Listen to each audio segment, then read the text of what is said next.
Let me start the recording, and I'm going to start sharing now. 1 second.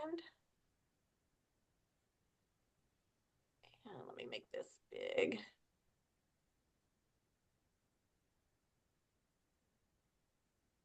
All right. So first of all, I just want to welcome everybody to the presentation. Bobby and I are really excited for everyone to come hang out with us for an hour, maybe hour and a half, possibly two. It just depends on questions and how fast we go through the material. But we're going to talk about a lot of really cool things, I think, for you today. Here's the overall wish list of what we're going to cover. And we're going to start with para triathlon. We'll do some adaptive triathlon, and then we're going to talk about the national series that's coming this year that we're actually kind of in the middle of. So, Bobby, do you want to start here? Yeah, the mission and growth strategy for USA Para, they're committed to fostering growth and development of para triathlon within the broader triathlon community. They want to increase participation and expand the opportunities for athletes in all the abilities to engage in sports at all levels. They're building pathways to elite performance. They want to see who they might be able to help develop to get to the higher levels. So they're starting at grassroots and going all the way up. They're trying to evolve events. We've increased the number of para events this year. They're enhancing the race formats and accessibilities and the competition structures to meet the needs of all the para athletes. And they're raising the sports profile. They're trying to make it more aware and recognized for para triathlon through the community engagement, media, and advocacy. So these are the initiatives that USA Para Triathlon aims to create. They want to invite and have a thriving environment for the para triathletes.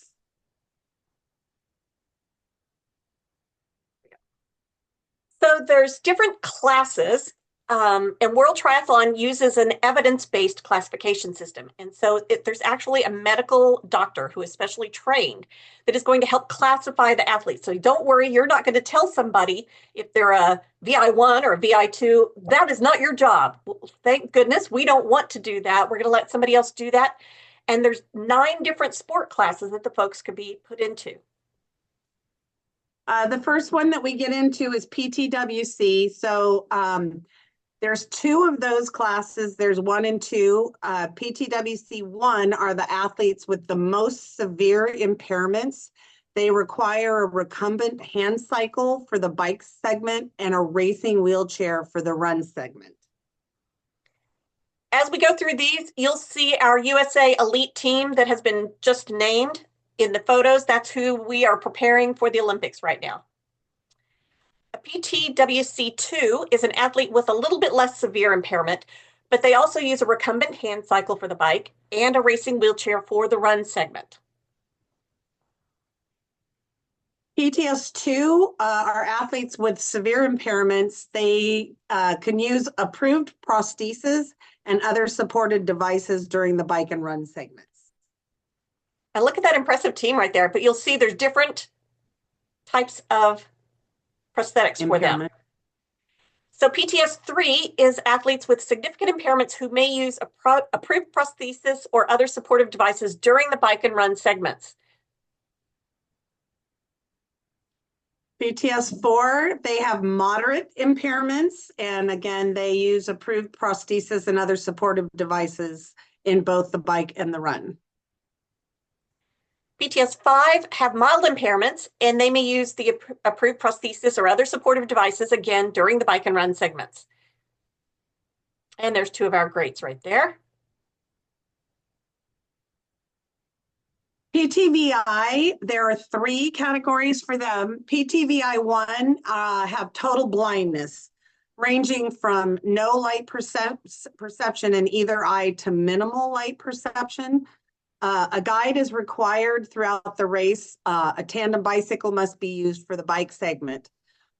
These are athletes where they have to wear blackout glasses for everything, blackout goggles for the swim, blackout glasses for the bike and the run. PTVI2 have a severe partial vision loss. And again, the guide has to be with them on the tandem bike. And PTVI3 is the least severe partial vision loss. And again, the guide has to go with them. But the way they have it structured is it just makes it fair for all of the PTVIs. We use an interval system start, and we'll see that a little later on, which means that you start at a certain time, but whoever crosses the finish line is the winner. So the competition events take place over the sprint distance, and it's just a sprint. There's a time limit of 2 hours. There's 6 event categories, and you group the athletes based on their classifications. So your wheelchair users compete together. PTS 2, 3, 4, and 5 are all separate, and your visually impaired are all together. And like Bobby said, they may start at different times, but they will be competing for the end finish together. Now, when you're talking about World Triathlon, we have a para triathletes briefing. So everybody has to come. It's now the day before or 2 days before, depending on the level of the race. All the athletes, guides, and the personal handlers all have to be present at the briefing. They all have to sign in. And the para triathletes will pick up their own race packet following the briefing. And then it tells you what is included in the packet because there's different things for different categories. So PTWC, they have to wear, well, they don't have to. They can wear a red swim cap, which means they need help getting completely out of the water, usually 2 people carrying them out of the water. They'll get race number stickers for their helmet, their hand cycle, their racing wheelchair, their daily wheelchair, 4 sets of body marking for the arms and the legs, and a bib number for the athlete and a bib number for the personal handler. All the PTS athletes, they can choose whether they want red, where they're carried out, yellow, where they're helped out, like maybe they can hop on one leg with help, or green means don't touch me, I can come out by myself. So their race stickers go on the helmet, bike, the prosthesis or whatever devices they're using, the 4 for the bodies, and then bib number for the handler. Now, very rarely do PTS athletes have a handler. PTVI wears an orange swim cap, and I mean the orange swim caps for the athlete. The green is for they are okay. Orange is for PTVI, green is for PTVI 2 and 3, but the guide wears white. So nobody touches them because the guide is the one that's going to help them get out of the water. They have their race numbers for the cycle, the bike, 4 sets for the body, bib number for the guide marked guide. So their check-in, the para triathletes and their guides and personal handlers must check in all together. The para athletes will not have access to the field of play unless their personal handler is present. The handlers need to present themselves with the bib number and the official personal handler's t-shirt. Once registered, a personal handler can only be replaced under exceptional circumstances and after the approval of the head referee. They don't want people swapping in some like speedy helper right at the last minute or something without them knowing. Equipment for the pre-transition area, such as prosthesis and crutches, must have a race number on it, and it will be checked at the athlete lounge. And all para triathletes should receive 2 timing chips.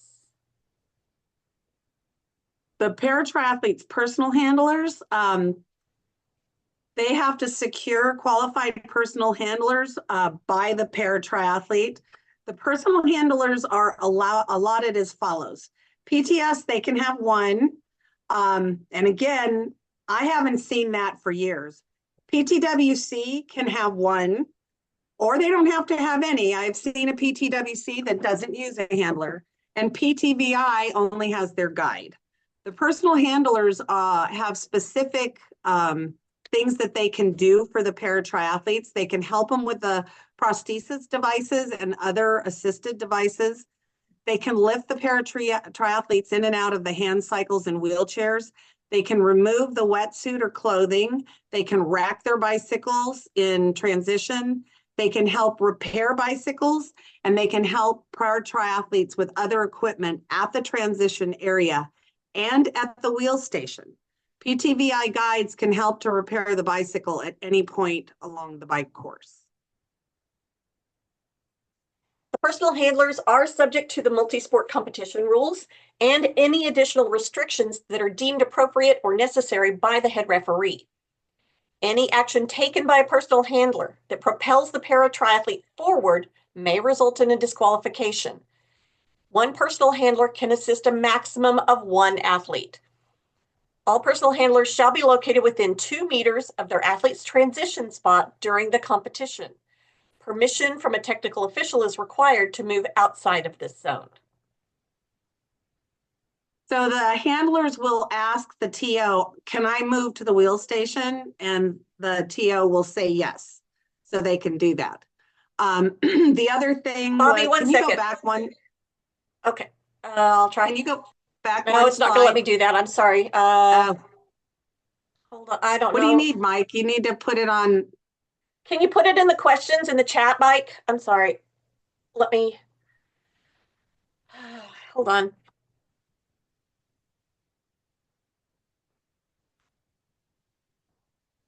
Okay, there's the slide you wanted. Okay. Pre-transition, transition, and post-transition. Pre-transition is a zone that's located at the exit of the swim course where athletes can receive authorized aid and equipment needed to continue to the transition area. Because a lot of them, they have to do something just so they can continue the race. So there's a dedicated space in the pre-transition area, and it's set up to display all the prosthetic devices. There's usually 10 chairs, and they're numbered 0 through 9. So that's the last number of their race number. Their prosthesis can sit on that chair, and the prosthesis has to be numbered. So the technical officials will coordinate and distribute the equipment devices as the athletes exit the water, or they'll guide them to that chair. The PTS athletes that don't have a lower limb, they have to use prosthetics or crutches between pre-transition and transition because hopping on one leg is not permitted. Now, remember, they're helped out of the water by the assistants, but once they're in the chair, they have to either have crutches or prosthesis to get into transition. Only the PTWC personal handlers are allowed to assist their assigned para-triathlete in this area, but they can't propel or push the athlete forward. But there are exceptions that can happen due to incline of ramp. At Tokyo, there was quite an incline. So the handlers were told, you can push the athlete in the wheelchair up to that red line. And once the wheelchair touches that red line, the handler had to put their hands up, showing that they were no longer pushing the athlete. So there are some exceptions. And the PTWC and the PTS athletes may remove their wetsuits in the pre-transition area. No athlete's equipment can be left in the pre-transition area once the athlete exits it. PTWC personal handlers are allowed to carry their athlete's equipment. Bobby, the question that came in from Mike was, that means the wheel station should be near the transition zone if the person can help in both of those locations. Yeah, and it's got to be accessible so their handlers can get there without a whole lot of fuss and yeah. Perfect. So here are some pictures of transition zones that are set up for the para triathletes. So you'll see the chair that Bobby was speaking about. They've got more room than we get for our age group races. You'll see that they've got a lot more space because their equipment is larger and it just takes more room.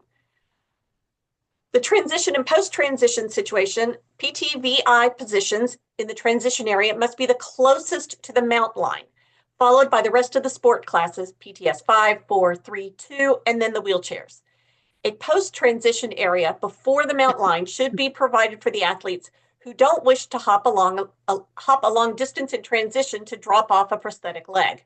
The equipment drop-off here will be moved back to their transition space by authorized personnel.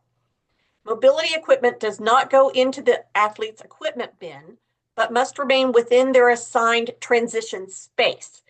Used swim caps, goggles, wetsuits, swim tethers, and helmets do go into the equipment bin, just like for a normal age group athlete.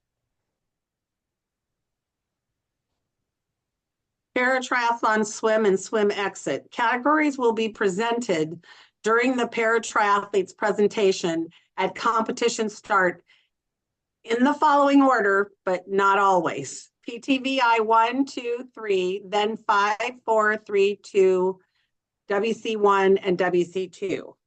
That is what the normal order is. There could be some reasons why they have to switch categories around, like in Magog. I'm the TD for Magog, and we're having wheelchairs go first. So, of course, they will be introduced first. And that is because we need to make sure they're all in before anybody goes out on the bike that goes after them. So the PTWC 1 and 2 should always enter the water after all the other para triathletes are in place normally. The swim start is always an in-water start. For para-triathlon, wetsuits are prohibited when the water temperature is 24.6 Celsius or 76.2 Fahrenheit and above, and mandatory when the water temperature is 18 degrees Celsius or 64.4 Fahrenheit and below. All para-triathletes may start all together or grouped in waves. Athletes from the same sport class and gender must start in the same wave. Each of the VI athletes must be tethered to their guide during the swim. The tether needs to be an elastic rope with bright or reflective color and up to 80 centimeters long. It has to be measured with no tension in the rope. It can be fixed at any point of the athlete's body, so they can choose their thighs, their arms, their waist, whatever they want, but it has to be attached on both bodies. The guide must swim next to the athlete within a maximum separation distance of 1.5 meters from the athlete's head to the guide's head without leading the athlete. They cannot pull the athlete along. The para-triathlon swim, these are the interval distance times I was telling you about. In a sprint distance competition where all the para-triathletes start together, the relevant compensation time determined by World Triathlon will be added to the final time of the athletes competing in the PTWC and the PTVI classes.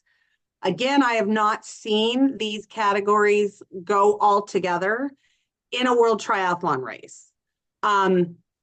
Here are the times where you can see that the PTWC men start 3 minutes after the PTWC 1.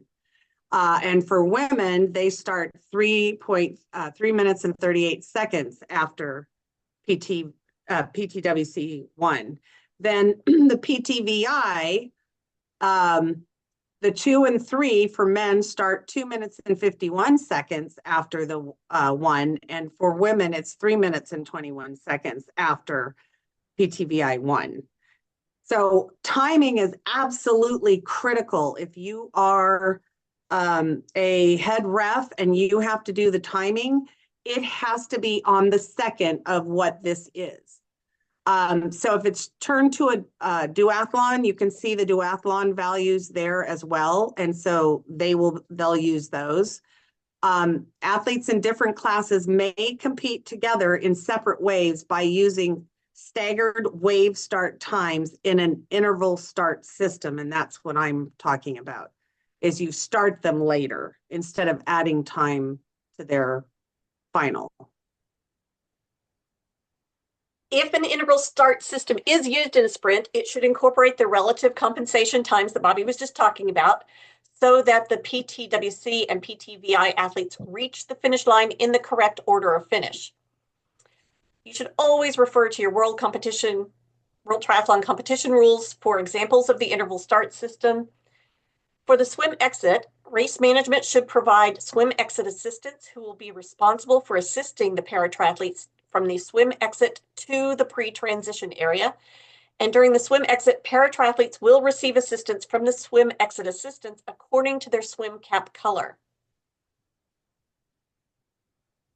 So race management has to give you the assistance, but a TO will train them on how to get the athletes out of the water. So here's pictures from Miami. The red swim cap, the paratriathlete needs to be lifted from the swim exit to the wetsuit removal exit.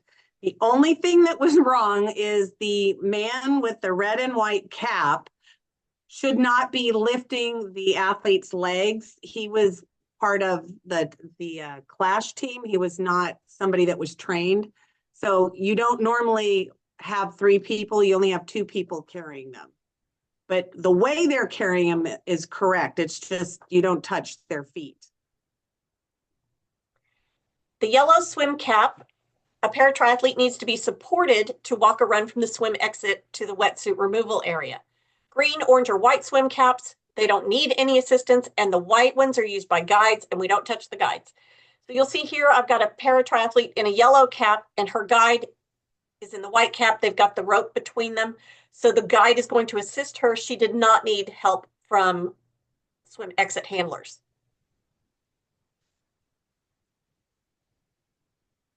Paratriathlete cycling. The competitions are draft illegal races except for winter triathlon, cross triathlon, and cross duathlon. No cycling course can have a maximum gradient over 12 degrees. In para triathlon, the term bike shall include bicycles, tandems, or hand cycles.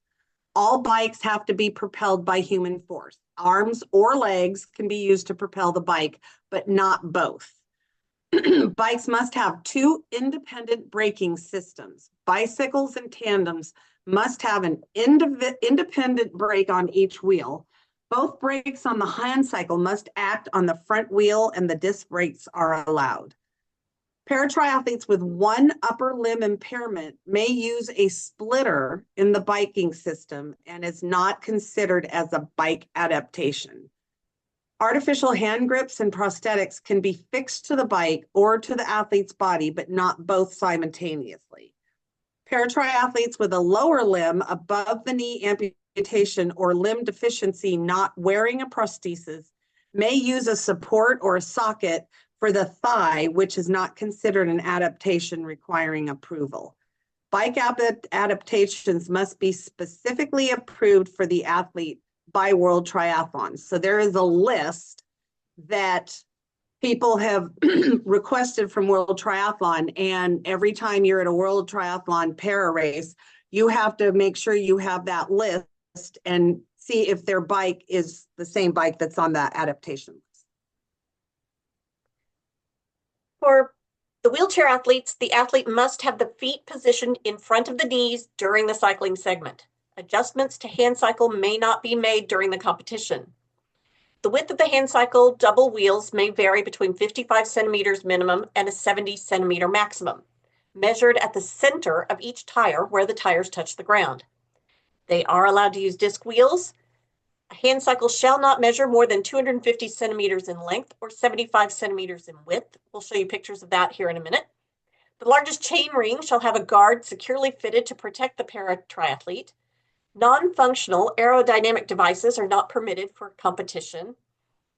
Para-triathletes must ensure that their lower limbs have enough support, bracing, or a footrest to prevent them from dragging their feet or making contact with the ground during the race. The bib number will be placed at the back of the hand cycle and will be visible from the back. For PTVI, the athletes and guides must use a tandem bicycle.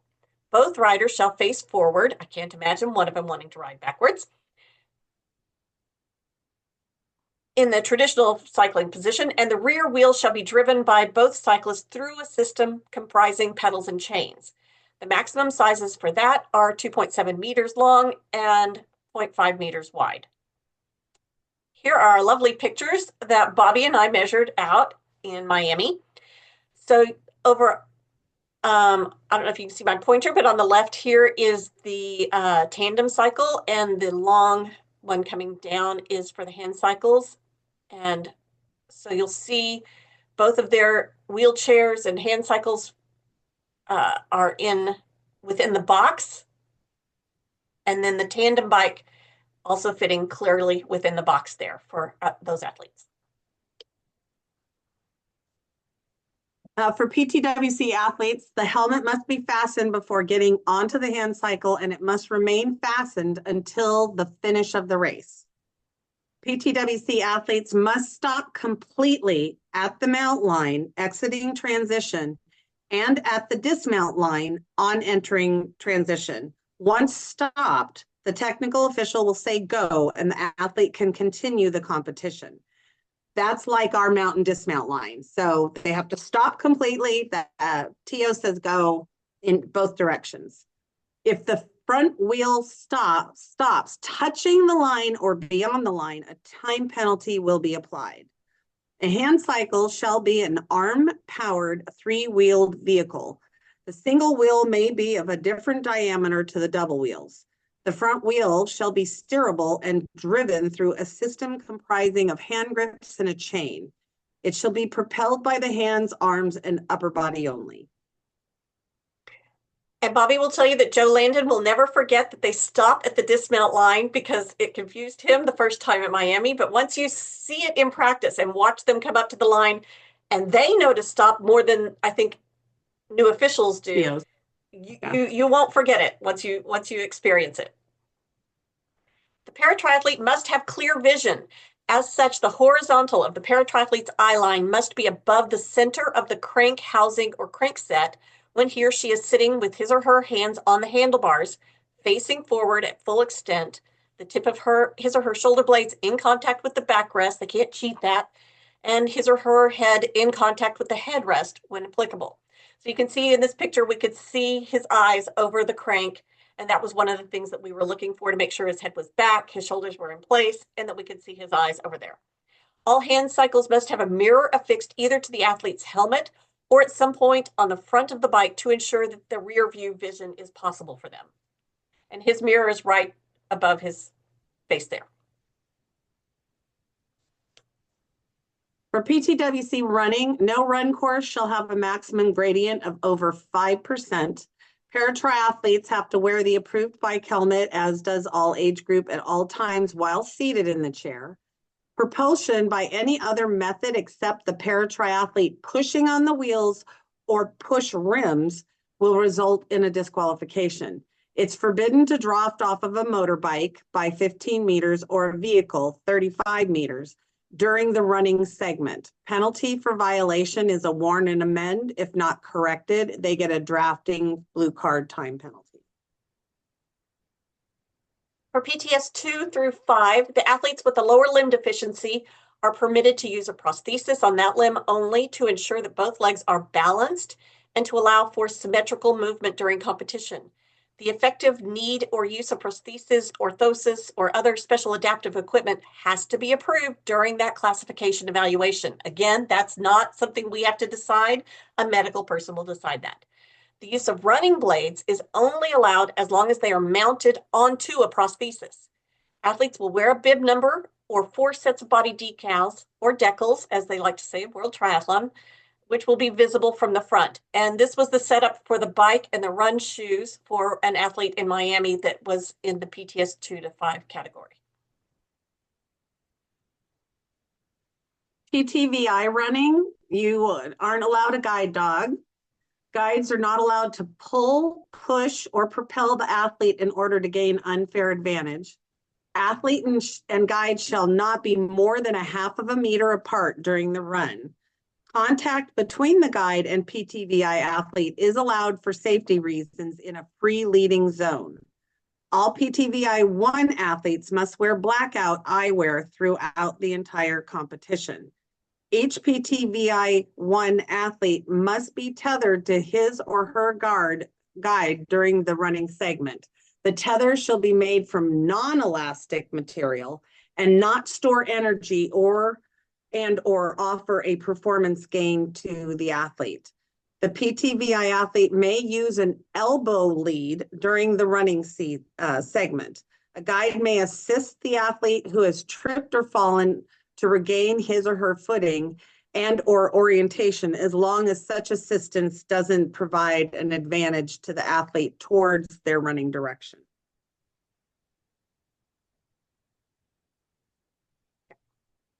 The wheelchair athletes will be judged as finished the moment in which the center of the axle of the leading wheel reaches the vertical plane of the nearer edge of the finish line. The VI athlete crosses the finish line. The guide must be beside or behind the VI athlete, but not further apart than the required 0.5 maximum separation distance. The World Triathlon Para Triathlon course is online. You can get to it through the Education Hub. It's free, so you can register for free. And you click on the Technical Officials green button at the top middle. Click on Para Triathlon e-learning course and take it. If you need a code, it's Para 2025. I've had a couple people need the code and then others not need it. You don't have to take it every year. If you've taken it once, you're good for, as far as we know, into the future. I think 2 years. Okay. They'll let you know. Yeah, they'll let you know. All right, now we're going to take a switch and look at adaptive triathlon, because you're starting to probably see these at your local races more. And there is an emphasis at Ironman and at our local races to really try to bring more people into the sport and make it more welcoming. So we're going to go over a whole lot of general things. The first thing is just the definition of it. It's a specialized category within the multi-sport events designed to accommodate athletes with disabilities who may not fit those strict classifications or equipment rules of the World Triathlon Para Triathlon. It ensures inclusive participation by offering flexible accommodations tailored to those unique needs of the adaptive athletes. It's designed for athletes with impairments that don't fit the para triathlon classifications. It provides their accommodations for the diverse needs. And if you have any questions or you need an accommodation at a race, they just write rules and officials at usatriathlon.org, and that group will address their concerns. The key points about adaptive triathlon, the purpose and flexibility, as we said at the very beginning, many athletes with impairment defined under the Americas with Disability Act may not qualify for the para-triathlon from World Triathlon due to medical classifications or equipment regulations. Adaptive triathlon rules provide approved accommodations to enable these athletes to compete in multi-sport events such as triathlon outside of the World Triathlon stuff. While the accommodations are not exhaustive, the guidelines are a starting point for adaptive athlete participation. So how the accommodations work, the athletes requiring support beyond the current guidelines can request additional accommodations from USA Triathlon at, again, the email rulesandofficials@usatriathlon.org. And requests can lead to updates in the future rule versions. So who gets to participate in adaptive triathlon? The eligibility criteria, it's open to athletes with medically verified physical, visual, neurological, or intellectual impairments affecting one or more major life activities. Paratriathlon classification is not required, like we keep saying, for the eligibility, and athletes already classified for paratriathlon are, however, eligible to be adaptive athletes. So World Tri people can be adaptive, but not every adaptive can be a World Tri. Event participation, adaptive triathlon divisions can be included in USA-sanctioned events, including Paratriathlon Championships, Paratriathlon Qualifier Series. And they do want to make a note that the temporary mobility impairment division is not included in the national championship events for this category. General conduct, the multi-sport rules apply except for specific equipment restrictions. The adaptive specific rules override the general rules when it's applicable. Participation assistant roles. We've already talked about handlers. They assist with transition or water entry for para events only. A guide accompanies the visually impaired athletes, uses a tether and a tandem bike. But now for this, we have a co-athlete that ensures the safety by racing alongside the athlete. The equipment guidelines are really flexible. You'll see a lot of adaptations when these athletes come to play, and Many these have been approved beforehand. Examples of those could be stabilizer wheels. It could be a recumbent tricycle for specific divisions. Hand cycles that don't have the paratriathlon restrictions. You just have to submit your request 14 days before the competition for any unusual equipment that's not already typically in use for adaptive triathlon. Here's some good examples of pictures of adaptive triathletes that I know. You can see the stabilizers on the top left.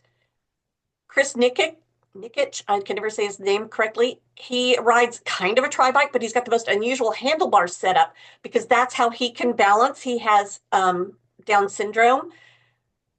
On the right is a autistic athlete racing for the 1% Foundation, and again has very unusual handlebar setup that has been approved to be able to be fitting in the adaptive category. The race start recommendations. Wave starts, they separate or combine the waves. ATD4 athletes start last. Time trials start. Adaptive triathletes start with time gaps before the other groups. So let's look at the divisions for this.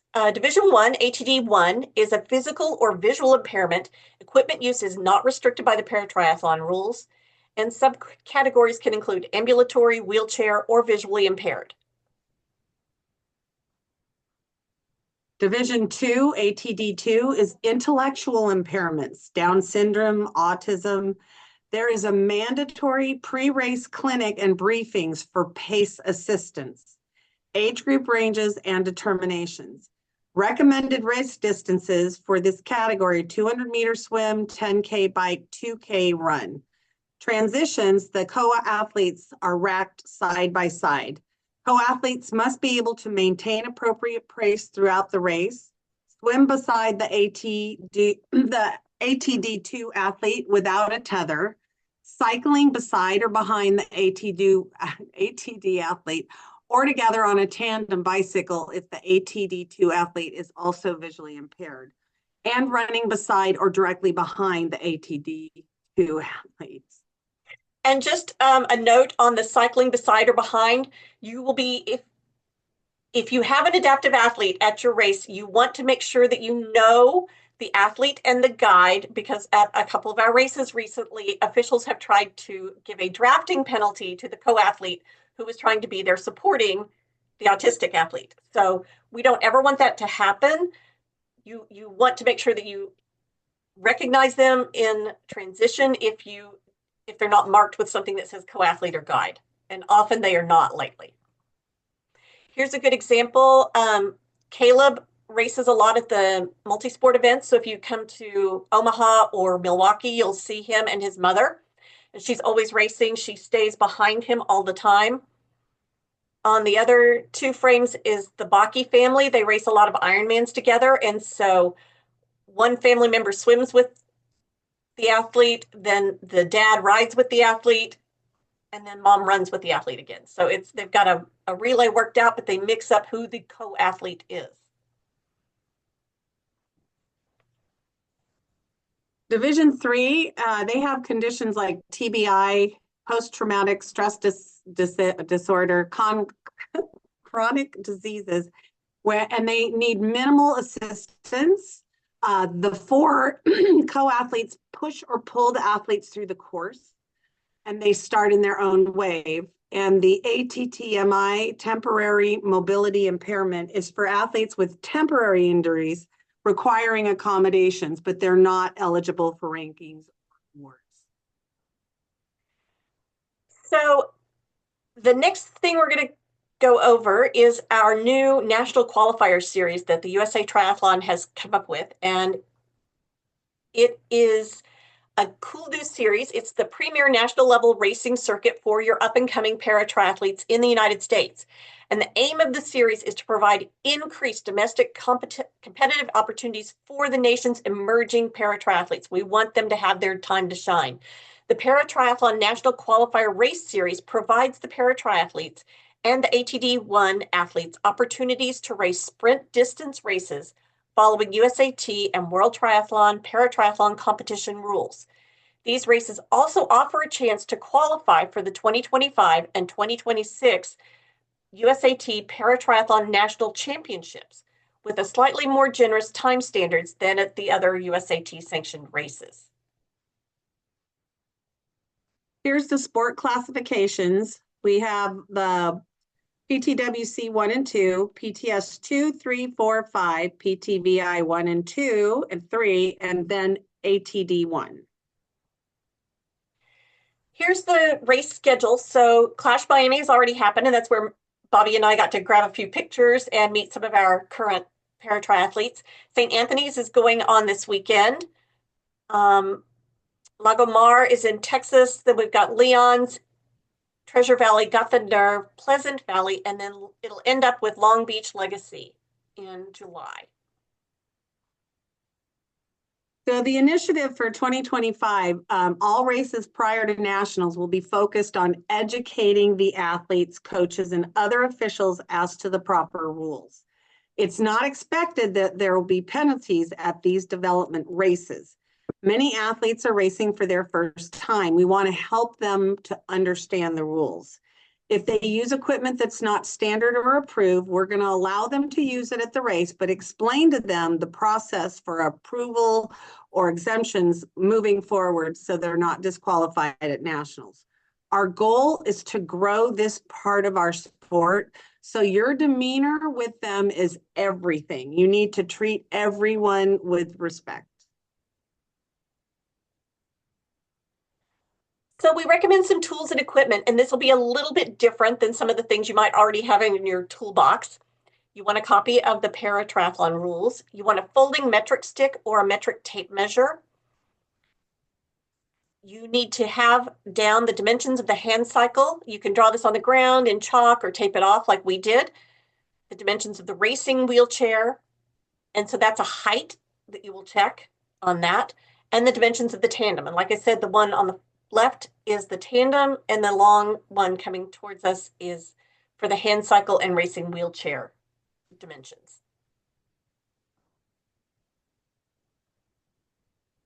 Okay, so now Ruth had talked to several people that have worked many adaptive triathlons, and there are words of wisdom from athletes, handlers, and guides.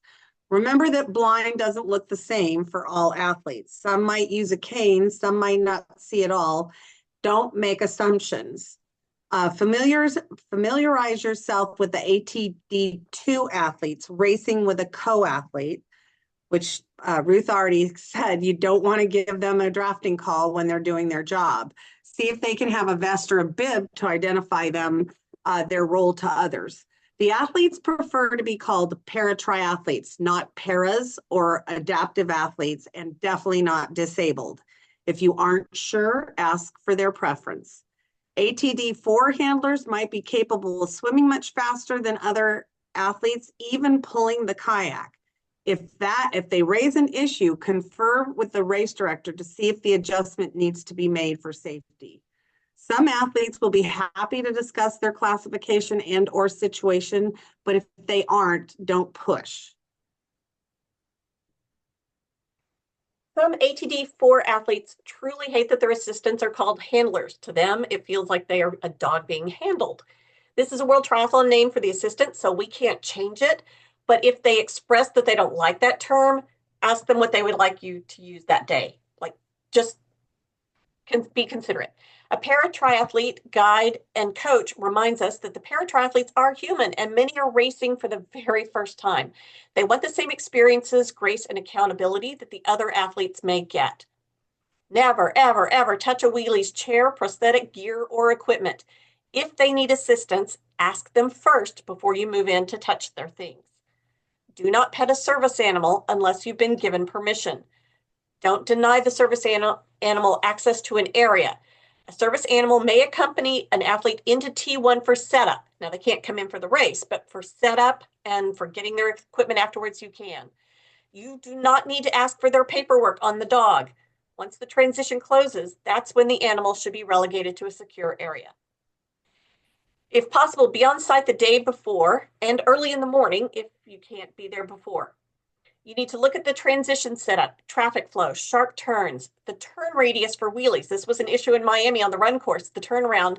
All of a sudden they realized that there was not enough space for them to make the U-turn. And so they had to adjust all of the cones for them. And then look to see if the prosthetic ambulatory athletes have enough space.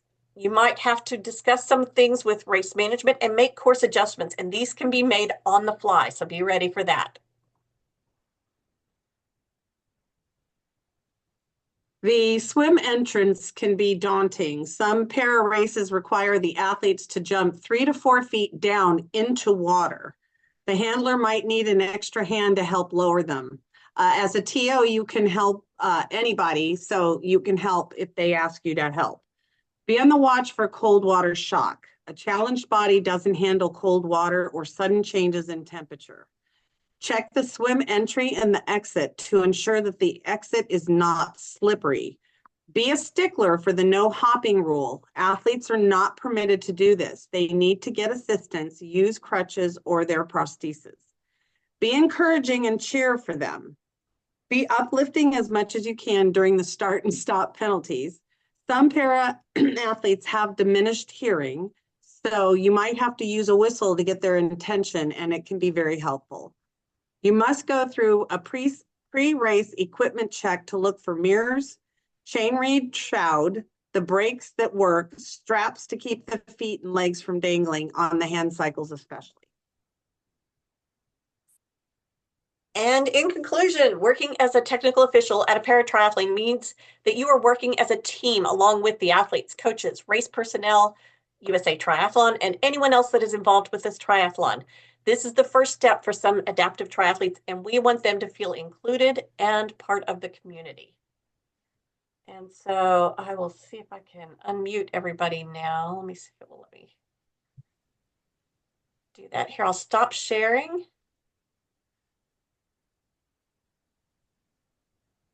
So does anybody have any questions, concerns? You can unmute now if you have any questions.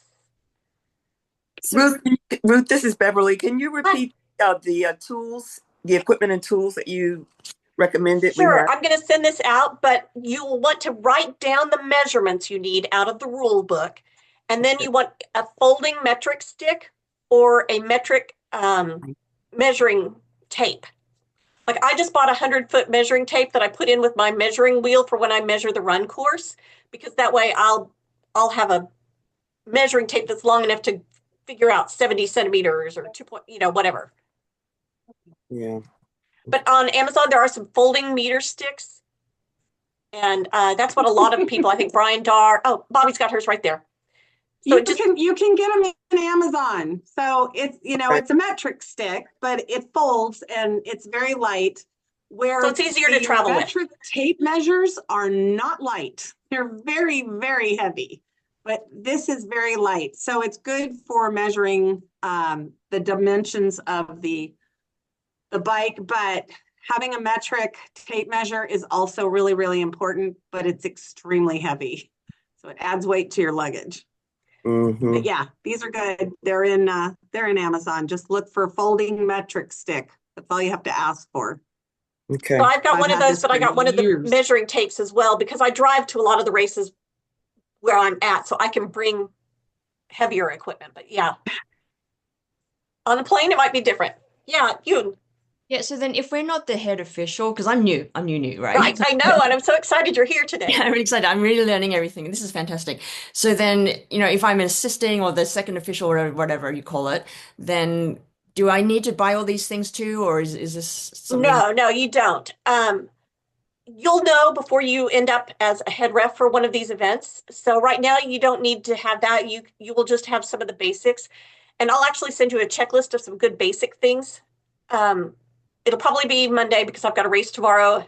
So I'm going to be prepping for that tonight. But I will get that out to you Monday. I've got one for all the new officials to kind of help guide you guys through some of that. Oh, that's great. But yeah, you don't need that right now. And usually the head referee is going to be the person that's going to take care of a lot of this, or the person in charge of, like, say, Bobby's in charge of registration and bike check. She will have to have that equipment.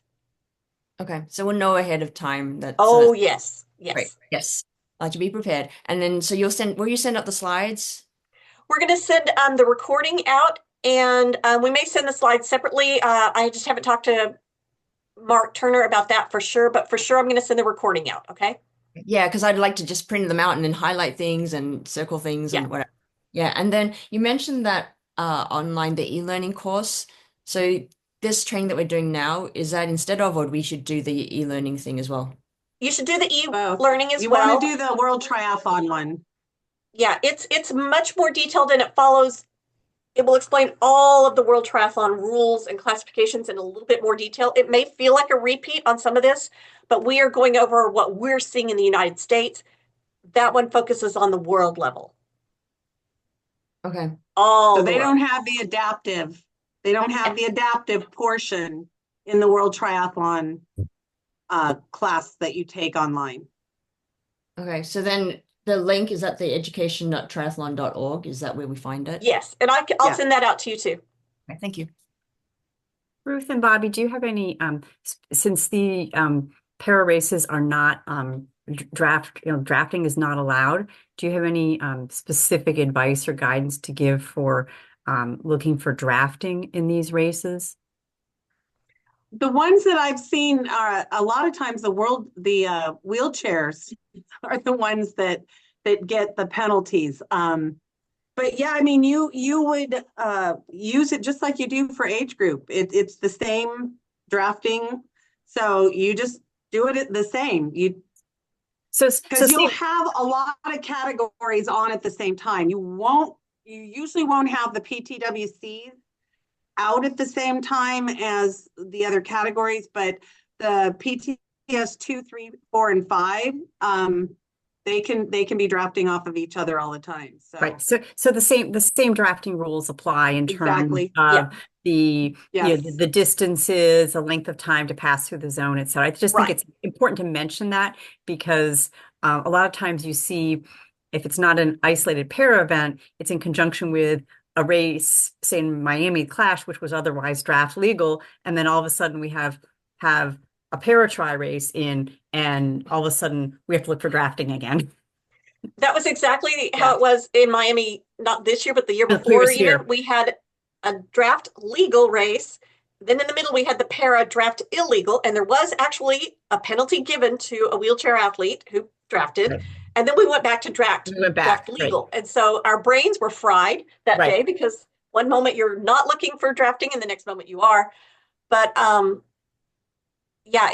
you have to know what type of race you're working. Yeah, I just thought it was ready. So that's good advice, Liz. Worth reminding me. The other thing is, I see that the para qualifier series is now on our calendar, and I've signed up for one of the is available for one of the events that's very close to me. Would you anticipate that there would be multiple officials signed to one of these, or if it's smaller, is it possibly just one, or no clue? Mark thinks there's going to be for sure one, possibly two, on most of those. St. Anthony's, he has 4 people today and tomorrow for that, but there's other races going on with it. For Leon's, we've got 1 head ref and 1 person self-funding to be able to get more experience. For the one in Utah, it's going to be very much smaller. I've only got 1 person for it. So I think it's going to depend on the size and the number of athletes and if there are other races in conjunction with it. Mm-hmm. Okay. And I don't remember which one you're near, but I'll look on it. Right. So there's one in Pennsylvania, and it's probably like 2 hours from me, 2.5 hours. Very, very, very close. Okay, we had talked to Chris Stotler about that, but I'll reach out to Mark about you being available as well. Yeah, they're trying to keep the cost down really low. Yep. So that they can have more races. Mm-hmm. Hey, Ruth. Yeah. When is the one in Utah again? Maybe June 6th or 7th. Okay. I don't have all those schedules. All right. Let me take a look at my calendar and see what's up. Okay. You can go into the national events calendar because they're in there. Yeah, I just can't remember what I've got myself tied into up to that point in time. So it's the personal thing, Bobby. I know, and I'm trying to get all the information from Mark on everybody's travel costs, but really I don't remember everybody's dates at all. Okay. I'll reach back out. I'll reach Okay. back to you I on know that Mark one. Evans is the head referee for that one. Okay, cool. Anybody else have any questions? Anything we can tell you about? Ruth or Bobby, refresh my memory. So when they transition to their blackout glasses, if is it similar like a unfastened helmet strap before they start moving? Those have to be in place. Yeah, they'll normally put their helmet on and then they'll put their glasses on. Okay. They have to actually show those glasses. For World Triathlon, they have to show us their goggles and show us their glasses at athlete check-in so that we're verifying that they're completely blacked out. But yeah, the TOs inside of transition are actually watching to make sure that the PTVIs put those goggles, the glasses on before they start leaving transition. And the goggles remain on as long as they're moving to their transition area. No, they have to be on for the swim. Okay. They don't have to be on walking down there or running back because the guide is actually guiding them. But gotcha. During the actual sport, the goggles have to be down on gotcha. their eyes. And same with the blackout glasses. Yes. Gotcha. And also the tethers are both measured in registration as well for the distance, and one can be flexible and one can't. Yeah, great. And somebody asked about the online course. It has really good examples, I thought, on somebody helping in the swim, what it looks like, you're pulling them or not, and the same on the run. Yeah, so there was a picture. There's a great picture in that one. Yeah, and some good videos for the run. So I found it beneficial to complement what you ladies provided. And thank you for this. Absolutely. One thing I did see. Go ahead, Mike. Yeah, one thing I did see there when we're talking about VI run, because there was a mention about the tether, and then there was also mention about elbow lead. The elbow leads are okay through the free. The free lead zones. Yeah, they can do it for curves, for turns, right? Yeah, and in the whatever that free, I can't remember the word, but. Yeah, it's like a free leading zone, and they'll be marked with usually sandwich boards that say, here's a free leading zone, because it's like a tricky area to navigate through. So they can grab their athlete's elbow and kind of help guide them through it. Coming up onto a sidewalk or bumpy pavement or stuff like that. Yeah, I'm familiar. Yes. Okay, cool beans. Okay, because it just kind of seemed a little, it was like going tether, free lead. And I'm like, oh, wait a minute. Yeah. It just didn't. Maybe we'll go back and beef that up and explain it a little better.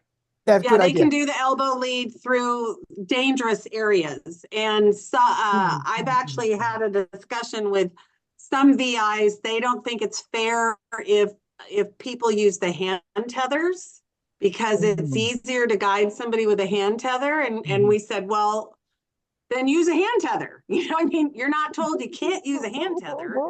They normally will wear the tethers around their waist. Or their leg for the run, but they can do hand to hand as long as their hands aren't touching. Okay. Are the tethers like pre-approved devices? Yes.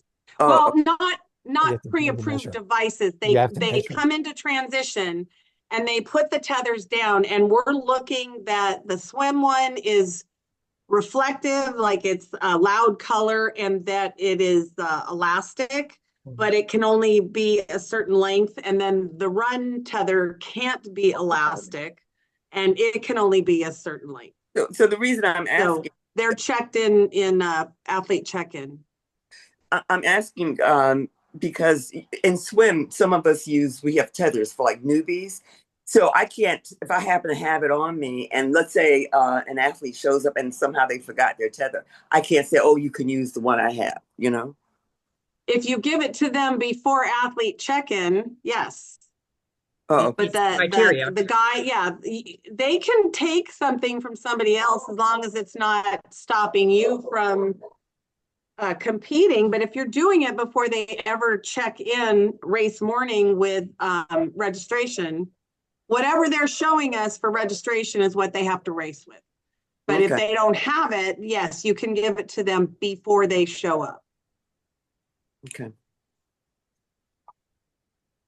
On the dimensions for the bikes, are you actually marking out a space, the day before so that they literally can roll their bikes into that space to make sure? So we definitely need to be out there day before to get that set up. And yeah, we try to make sure we're there the day before.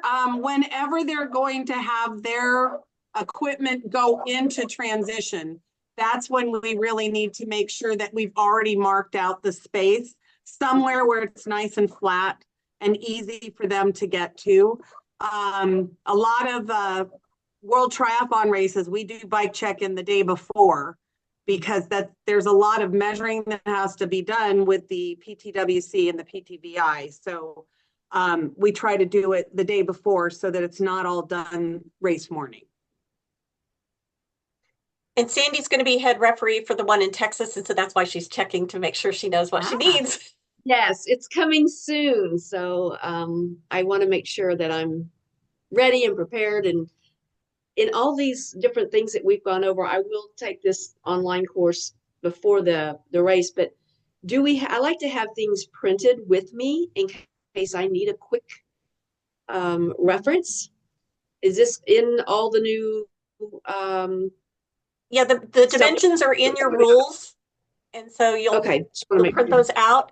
I think what I'm going to do to make life easier so that people don't go in and change my slides is I'll send a PDF of this course so that you guys will be able to print the PDF of it if you want to, but you won't be going in and changing my slides and teaching somebody else something else.